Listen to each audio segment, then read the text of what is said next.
Thank you. So we're rolling. So I'm going to be looking here, and Katie's going to just say something, read a little introduction. Okay, we're here for our Defense and Security Technology event, and our next speaker is Kotov from the University of Michigan. Nicholas, thank you so much for being here. Jim, thank you very much. I would like also to thank you all for your interest in the advanced composites for the production of the armor. I'd like to say that this collaborative effort between the company Nico Technologies and the University of Michigan is very important to me, and I would also like to express my appreciation to you all for the interest, and I hope this will be the first step toward advancement of the personal protection technologies.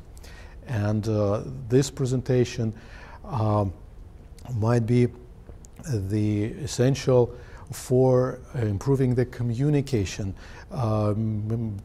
between the research lab who create the new materials, between the business people, and between the end users. And I hope the audience here represent all of these people. I also very thankful to the agencies who funded this work. Primarily, this is Office of Naval Research, Air Force Office of Scientific Research, and also with the contribution of DARPA and National Science Foundation. The large portion of the funding for Nico Technologies is also provided by the vehicle arm of the Army, that is TARDAC.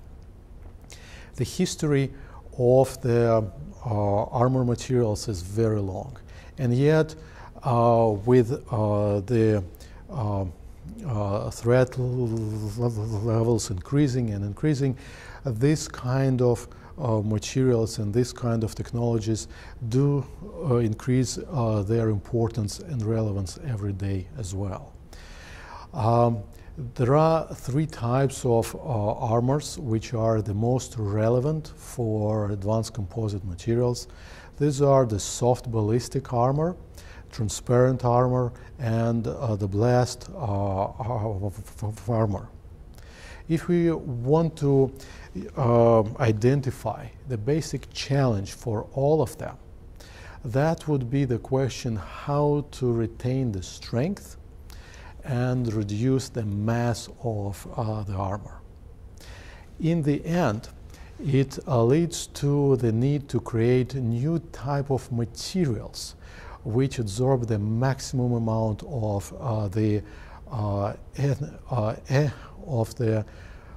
energy upon impact. If we look at how a projectile or the blast wave penetrates through the material, every type of the protective materials for fracture when the bullet hits it. And these fracture points absorb the maximum amount of the energy of the projectile or the blast. So this leads to a very important approach how to create the most efficient material for the personal protection. We need to create the maximum amount of the interfaces in the given volume of the material. These interfaces will serve as, say, catalysts for the small cracks to form, and upon the formation of these cracks, the energy of the projectile or blast is going to be absorbed. And that's what we want to have. With this approach, we also see the fundamental questions which coming up here. We need to create stronger interfaces, and we also need to orient these interfaces in a specific direction and perpendicularly to the direction of the propagation of the blast and the projectile. Composite materials in this respect could be of exceptionally high value for this type of new armor materials. Nanocomposites can be described as the combination of inorganic nanoscale materials, for instance carbon nanotubes or other nanotubes, the nanowires or nanosheets. The best example here are clay sheets, and some kind of polymeric materials which provide the elasticity as well as they serve as a glue between these nanometer scale structures. The reason why nanocomposites are particularly important and particularly interesting for the personal protection is because they create the maximum amount of the interfaces. And as you remember, that's exactly what we want to do. At these interfaces, the energy will be absorbed, and the smallness of the, say, nanosheets, nanowires, and other nanoscale structures will make it happen. Also important to point out that individual nanometer scale components already have very high mechanical properties by themselves. It's well known that carbon nanotubes and clay sheets are exceptionally high strength. Interestingly enough, another important aspect why nanocomposites could be useful here is that they can provide other additional properties to the armor materials, which would allow us to create multifunctional armor. This can be addressed by the incorporating certain electrical properties and optical properties in, say, bulletproof vest or the ballistic armor in the vehicle. And so all that will require us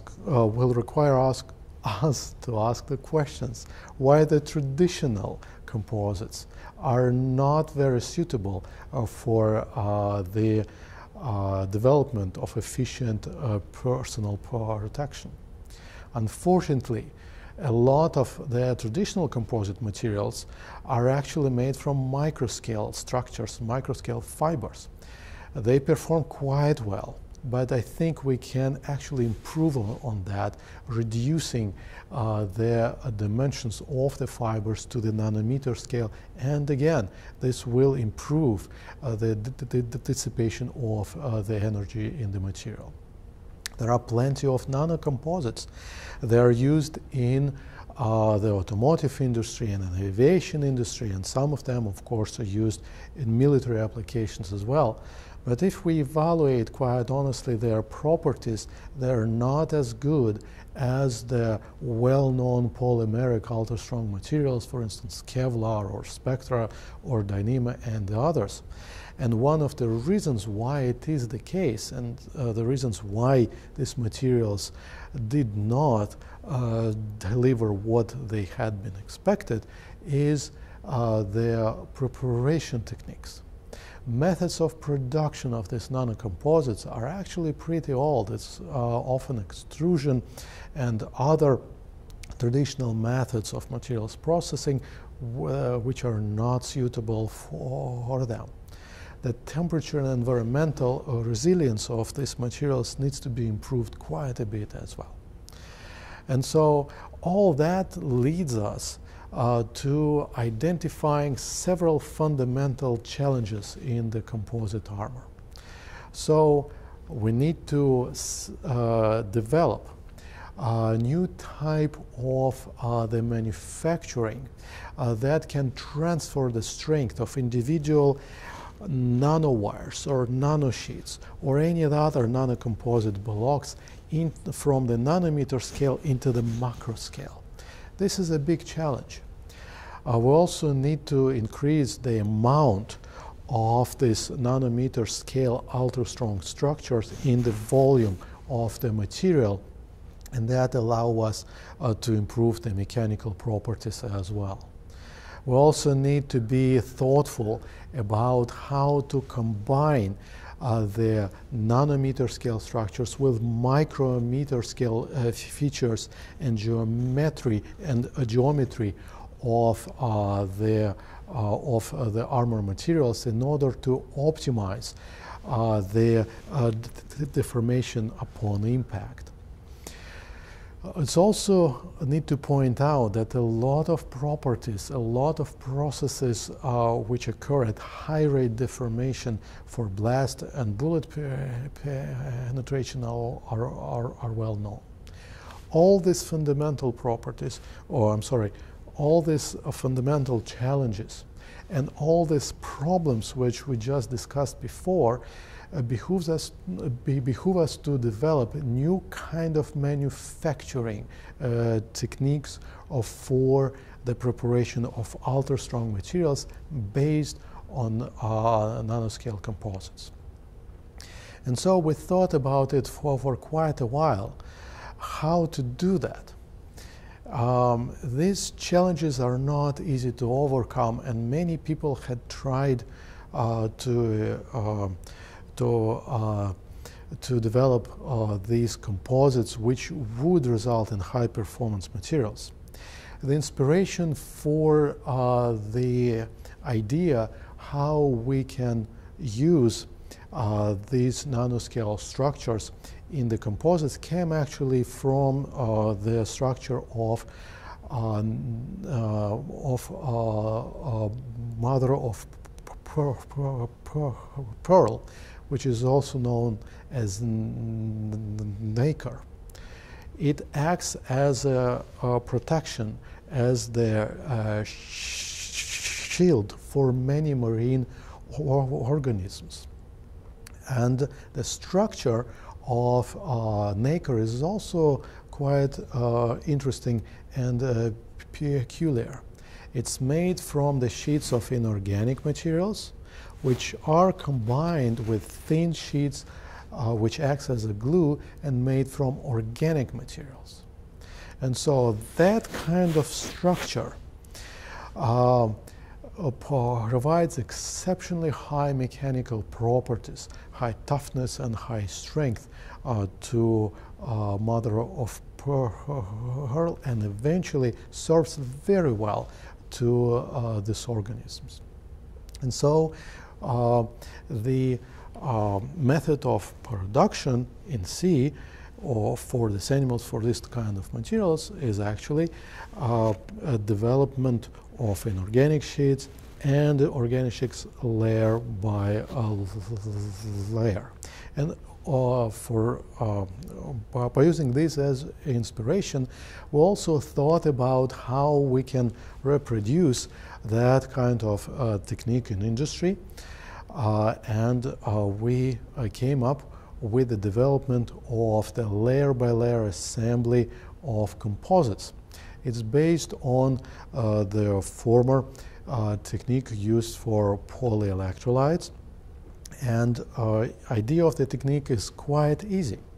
So you have the substrate, you immerse the substrate into, for instance, positively charged solution of a polymer, rinse off the excess, that leaves the film of the polymer which is strongly adsorbed